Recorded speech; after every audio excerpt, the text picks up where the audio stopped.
What is going on, ladies and gentlemen? This is Allocation and welcome back to another Druid Crusader videos. And today I'm going to show you guys one of my favorite hybrid DPS support hidden build, and that is the Exorcist, Druid Crusader.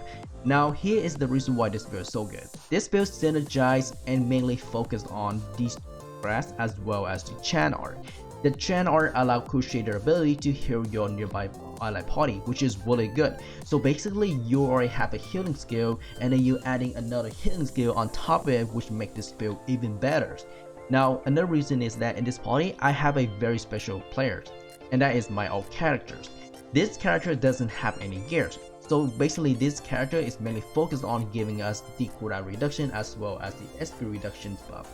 So it's gonna focus on the Henchstone for the Duel, the Oracle Divinite, as well as the Deputies statues. So that is really good. So this character will die later on, so just keep that in mind.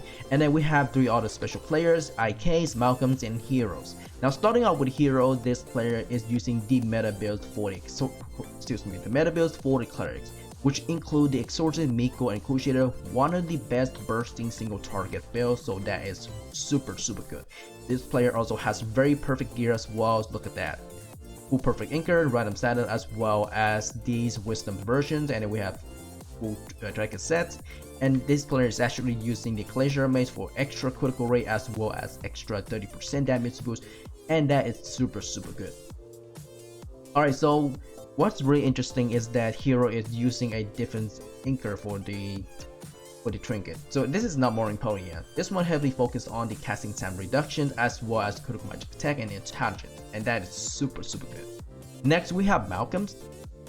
Malcolms is a Taoist pyromancer and elemental build. So this is technically a meta DPS build for wizard. Taoist has really good gear as well. Look at that. Oh man. Oh, I didn't realize this person even have a Glacier two-hand staff, so that is super good. So with that, this person have full trinket sets as well as random sets anchor. Unfortunately, this person does not have a word of seal, so hopefully this person get it in the future soon. But that's really good. Everything looking really good so far.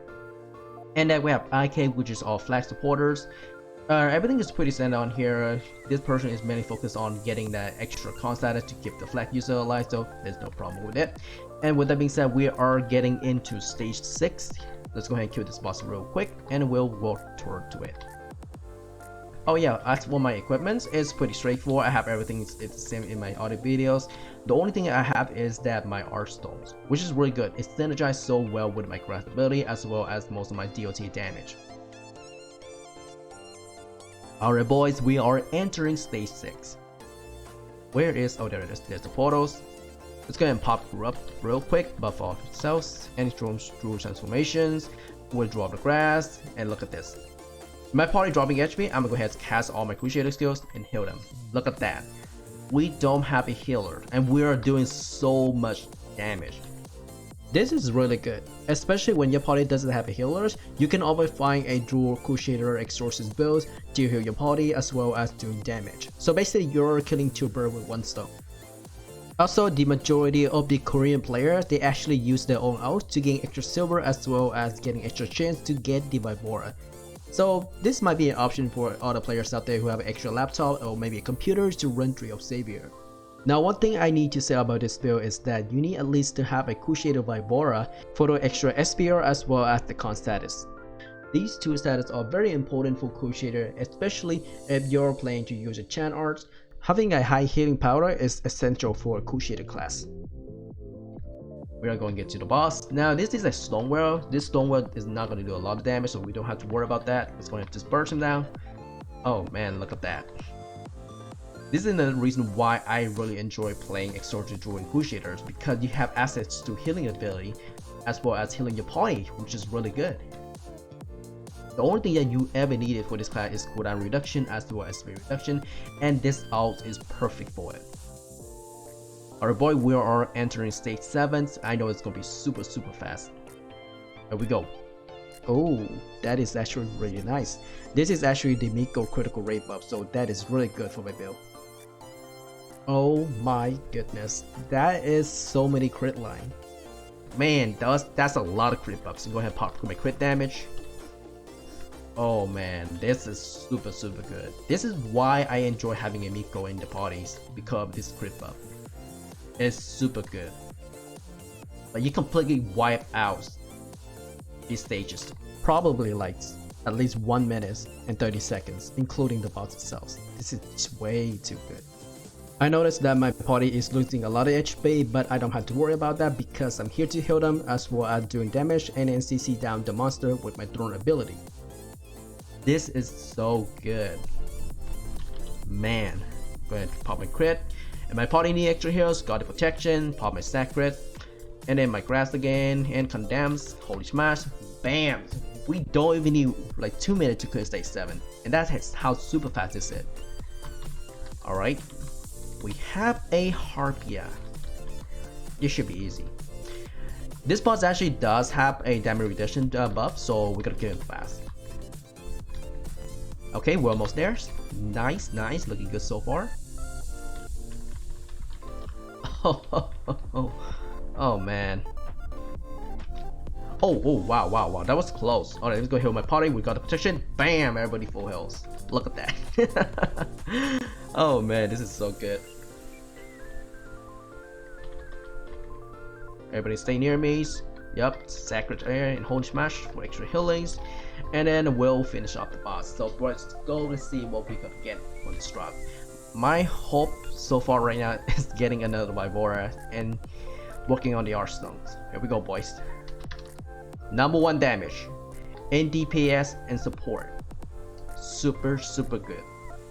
Alright, onto the skill build. It's gonna be very straightforward. For the clerics, I maxed out heals, Guardian Sanit, 1 point to fake, and then 4 point into cure. Cure is not necessarily needed unless you want to have extra skills that capable of removing debuff like poison and bleeding. Personally, I would like to have that, so I put the leftover skill point into cure. Other than that, just maxed out fate. And for the Exorcist, I maxed out Rubik's, Katikazor, Gregory's, and 1 point into entities and Angertia. Angertia is very important. You need at least 1 point to the skills because this skill has an attribute called Goddess Reply, which prevents your HP from going below for 6 seconds based on the duration of Angertia, which is really good for Moriponia Curse, by the way. And then I have 13 point into of War Benedicta. Now here's the reason why I only have 13 point into this skill. This skill synergy really well with Katikazor. It's basically double damage for Katikazor, and it have a chance of making Rubik to deal the same damage as the Rubik scaling. So having this skill maxed out is really optional, that is up to you, but personally I like having the huge AoE damage from Katikazor. For the attribute, it's pretty much maxed out, everything is maxed out. Now for the Crusader, I maxed out Chance, Sacred, Condemns, Protection of the Goddess, as well as Holy Smash because I'm using the Crusader Vivora. Now I do have a 3 skill point from Retaliations between level 445 up to 450. In order to get a 3 skill point, you need to talk to this NPC.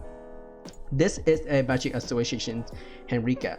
By talking to her, you can click on the receive level progression reward, and from there you can gain your skill point. Alright, so back to these skills. Now for the next one, it's gonna be Druid.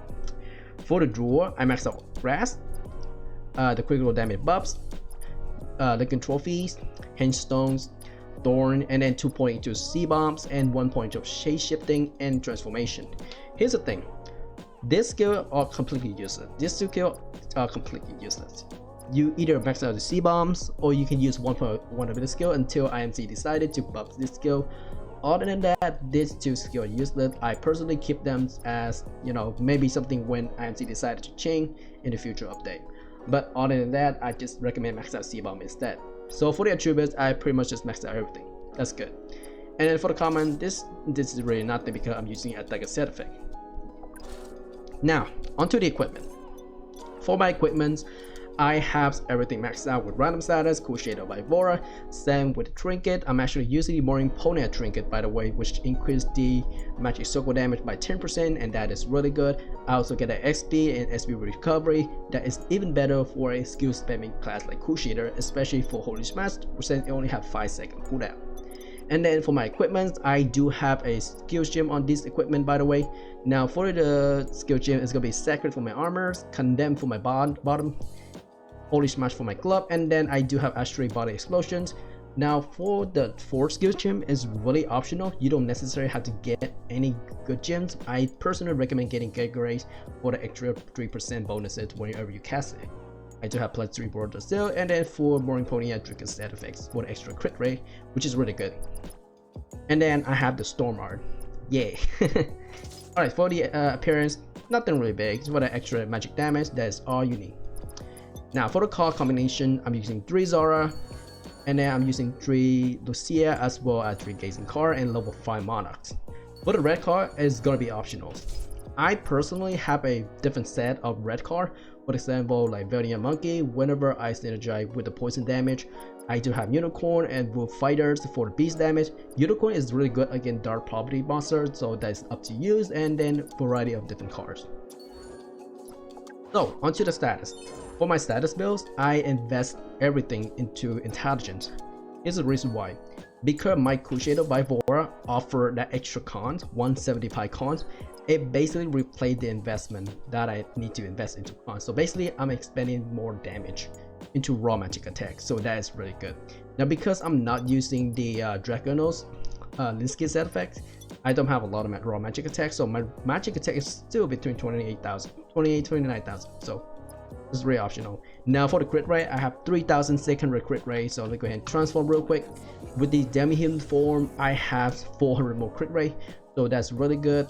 And for defense, I also get that extra 20% physical and magic defense for my build, so this way it keeps me alive. Now I do have the, I believe, yes, this is the weekly raid boss Inker, which is really good. It gives in con SPR as well as damage against boss monsters, so that 14.1% is really good for CM, especially when you're doing bosses. And then for the item enchantment effect, it's pretty straightforward. Winged weapons, physical damage decrease, critical damage, critical rate, movement speed. AoE attack ratio is optional. I also have the set of Centaurus card. Now the reason why I have a set of Centaurus card, because I want my Crusader skill to be able to hit multiple targets. So if you prefer of having to use that for CM, that is optional as well. So maximizing the AoE attack ratio is really good as well. Now keep in mind that every 3 AoE attack ratio equivalent to 1 single target. So having the, I believe, yeah, let's see. Yeah, 2 AoE attack ratio per card, so that's 6. So that's like 2 extra target from here, and then 1 more extra target from AoE ratio attack enchant. Now for the assister, this is going to be really fast. I personally use Morimponia mods, Prison Cutter, and then Solocon. Here's the reason why. I prefer having that critical magic damage, which is really good. Huge damage from this one. Critical rate, area attack ratio, so that is 1 more extra target for my build. So basically I have 4 extra target if I'm using the Centaurus card, and then raw intelligence, and that's it. I could replace Prison Cutters with Meritus, but unfortunately I don't have that card right now. Well folks, that is pretty much for all this video. Thank you very much for watching. I know it's a little bit long, but I do want to cover this build as soon as possible because so many people have been asking me how to build the Exorcist Druid Crusader builds. Now with that being said, this is Sanity once again, and I will see you all in the next videos. Later!